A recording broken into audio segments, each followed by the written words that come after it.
I was wondering about our yesterdays and digging through the rubble.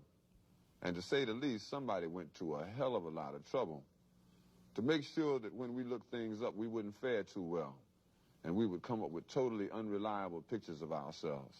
But I've compiled what few facts I could, such as they are, to see if we could find out a little bit of something, and this is what I got so far.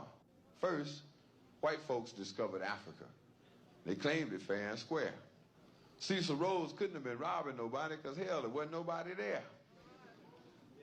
And white folks brought all the civilization because there wasn't none around. How could the folks be civilized when wasn't nobody writing nothing down? And just to prove all of their suspicions, well, didn't take too long. They found out that there were whole tribes of people in plain sight running around with no clothes on. That's right.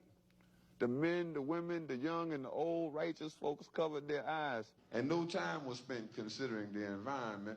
Hell no, this just wasn't civilized. And another piece of information they had, or at least this is what we were taught, is that unlike the civilized people of Europe, these tribal units actually fought. And yes, there was some crude implements, and yes, there was primitive art, and yes, they were masters of hunting and fishing, and courtesy came from the heart. And yes, there was love and medicine, religion, intertribal communication by drum, but no paper, no pencils, and no other utensils, and hell, these folks never even heard of a gun. And this is why the colonies came, to stabilize the land, because the dark continent had copper and gold, and the discoverers had themselves a plan. They would discover all the places with promise. You didn't need no titles and deeds. Then they would appoint people to make everything legal, to sanction the trickery and greed.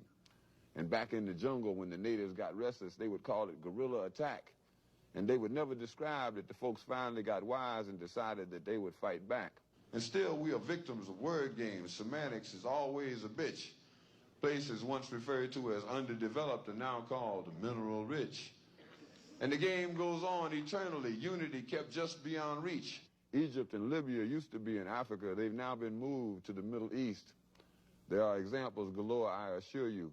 But if interpreting were left up to me, I'd be sure every time folks knew this version wasn't mine, which is why it is called his story.